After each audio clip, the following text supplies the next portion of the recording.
Hello friends, welcome to Ashish Polala classes. Before starting the lecture, it is very important to notify you that this bill becomes the act from 27th of September 2020 after receiving the assent of the President of India. In the present lecture, I will discuss with you chapter number 3 of the present act, which will start from section number 13 and it will end on section number 15. In the present lecture, I will discuss with you in relation to the Conciliation Board, which will be made for the settlement of dispute between the parties under the provision of section number 13 clause 1. What will be the procedure which will be adopted by the Conciliation Board for the settlement of dispute between the parties, and the provision for the same is enacted in section number 13 subsection 2 and section 13 subsection 3. What will happen if the Conciliation Board fails to settle the dispute between the parties? Then there will be a method of dispute resolution which has been given in section 14 subsection 1. Thereafter we will discuss what will be the procedure which will be followed by the STM for the dispute resolution between the parties, and what will be the enforceability of the order which will be passed by the STM. Thereafter we will discuss the appellate provision and protection in respect of agricultural land of the farmer, which is contained in section number 15. So without wasting the time, let us start from section number 13, Conciliation Board for the dispute settlement between the parties. It has been provided under section 13 of the Act that every farming agreement shall expressly provides for a conciliation process for the settlement of any dispute, if any dispute will arrive between the parties to the farming agreement. That means to say, if there will be a dispute between the parties to the farming agreement, it is the mandate which is provided under section 13 of the Act that every farming agreement shall in express words should provide what will be the conciliation process for the settlement of any dispute, if any dispute arise between the parties to the farming agreement in the future. What will be happen in the conciliation process? In the conciliation process, there shall be the formation of the Conciliation Board, in which representative of both the parties to the agreement will involve. But it is also very important to note here that representation of the parties in such a board should be fair and should be balanced. That means to say that equal number of representatives of both the sides should be in the Conciliation Board, so that equal representation can be made during the conciliation process. And what will be the procedure which is to be adopted by the Conciliation Board for the settlement of dispute? Every dispute which arises between the parties to the agreement shall first be referred to the said Conciliation Board, which is provided in the farming agreement. And every effort should be made by the said Conciliation Board to bring about the settlement between the parties to the dispute amicably. If during the conciliation process any settlement is arrived between the parties to the dispute and they are ready to settle the dispute between them, then a memorandum of settlement, it is very important.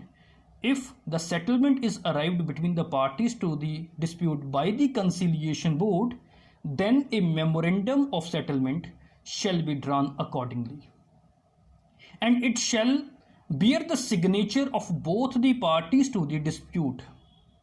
Such settlement which is arrived between the parties to the dispute shall be final, and it will be binding on the parties to the settlement. That means to say, if during the conciliation process any settlement will arrive between the parties to the dispute, that settlement shall be final and that settlement shall be binding on the parties to the settlement.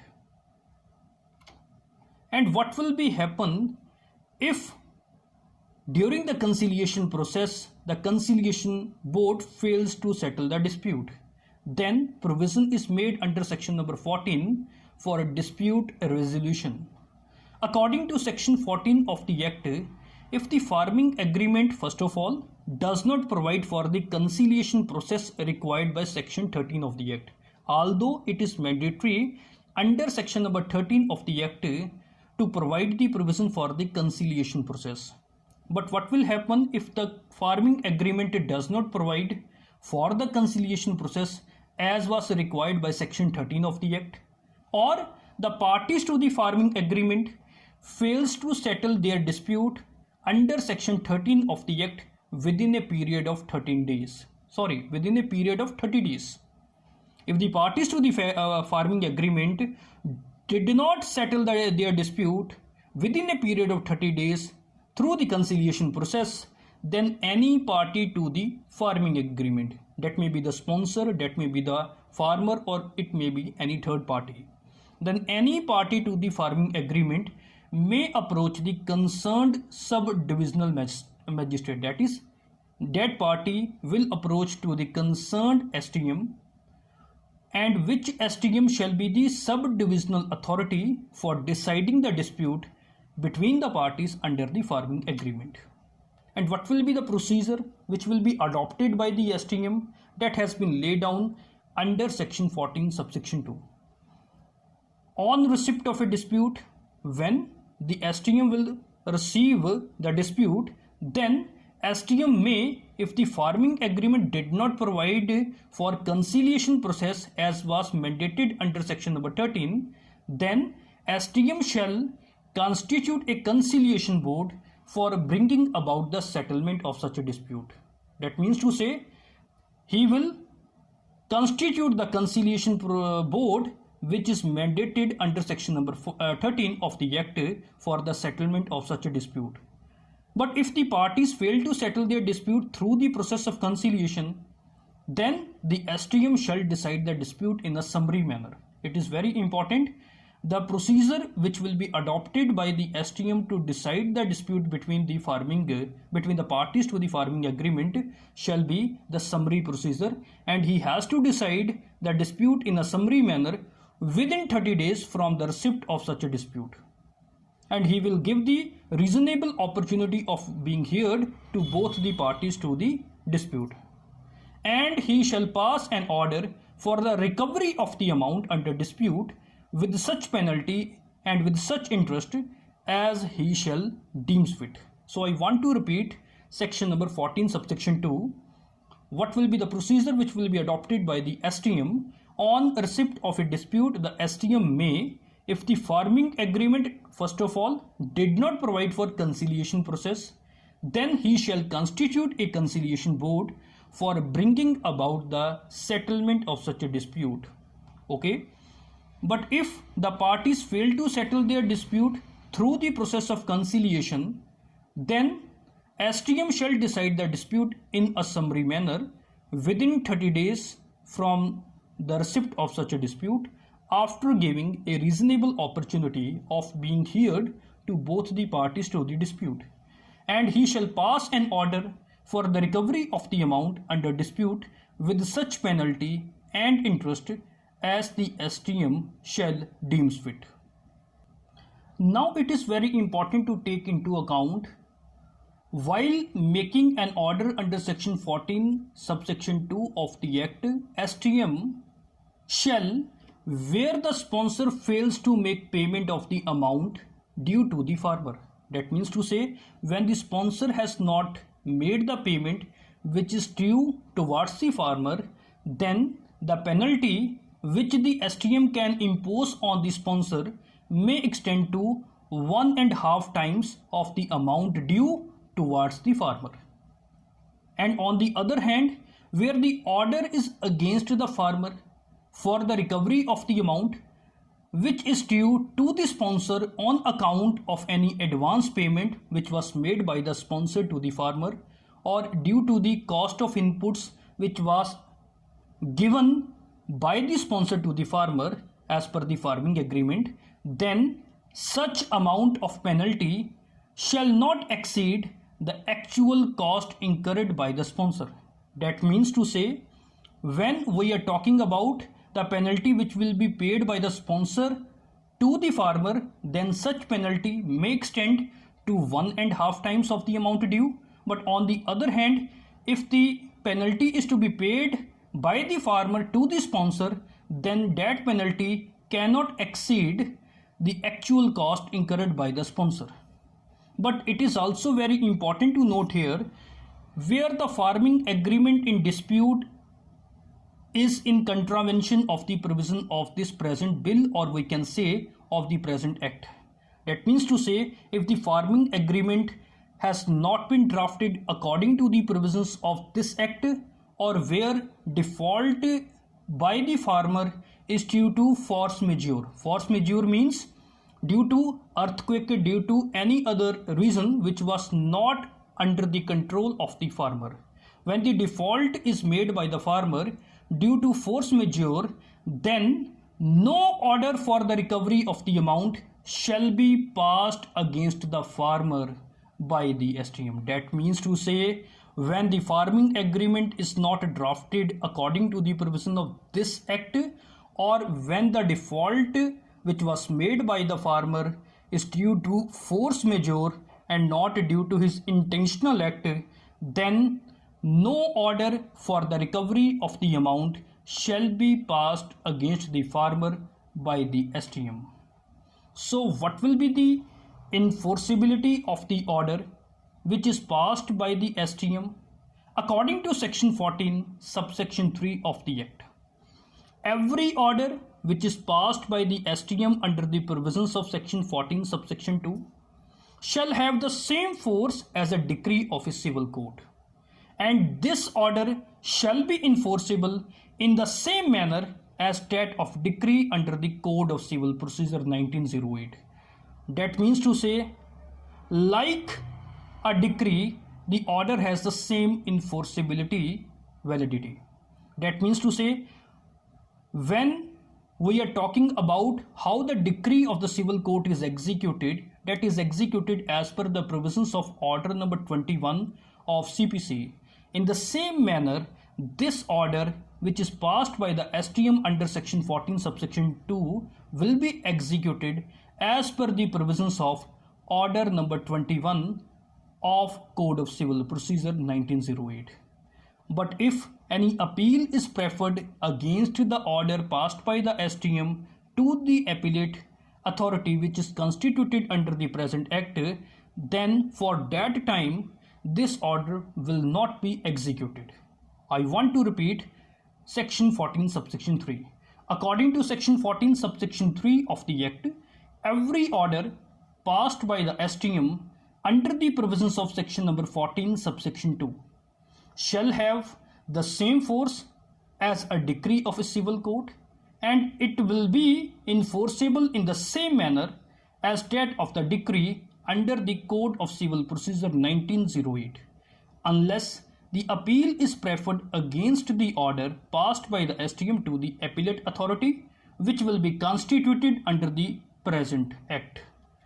So how the appeal has to be made to the appellate authority, and what will be the procedure adopted by the appellate authority for deciding the appeal, and who will be the appellate authority will be our topics of discussion.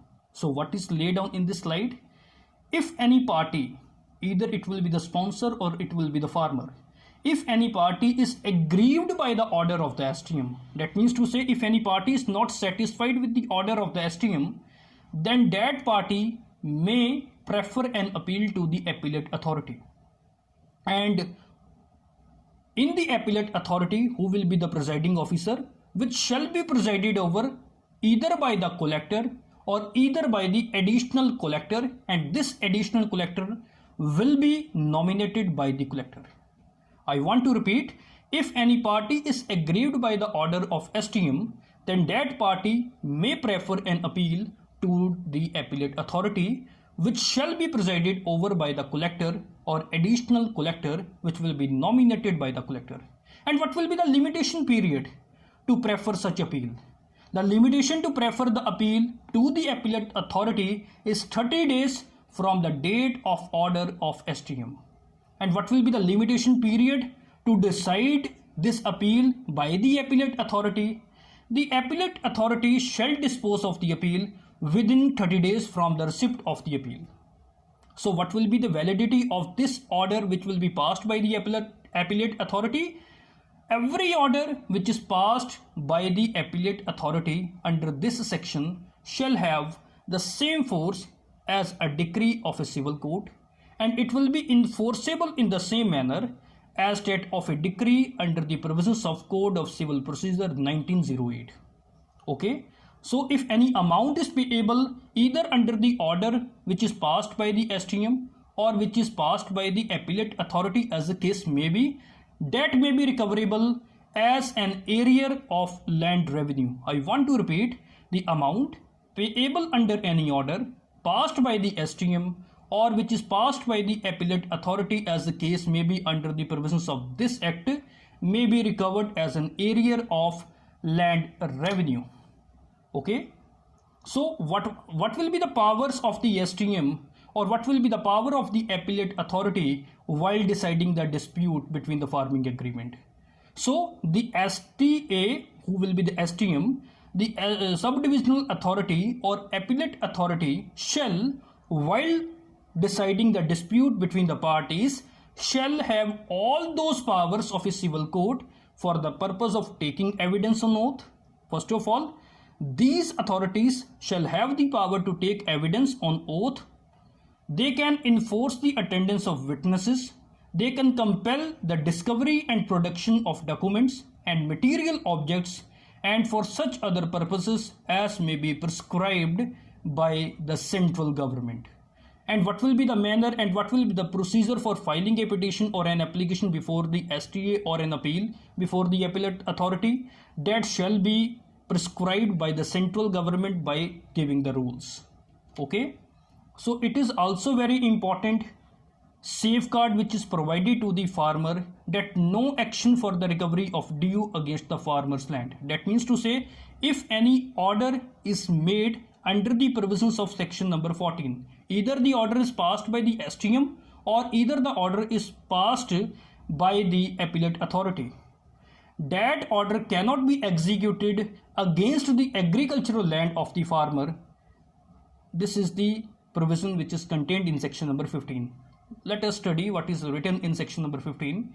According to section 15 of the Act, notwithstanding anything contained in section number 14 of the Act, no action for the recovery of any amount which is due in pursuance of an order passed under that section number 14 shall be initiated against the agricultural land of the farmer. So this is the big relief which is provided to the farmers. That means to say, their agricultural land cannot be attached, their agricultural land cannot be sold in execution of any amount for the recovery of any amount which is passed under the provisions of section number 14 of the Act. So this is something about chapter number 3 of this video. If you want to watch the next video on chapter number 4 of this Act, then please subscribe my channel if you have not yet subscribed my channel. Thank you very much.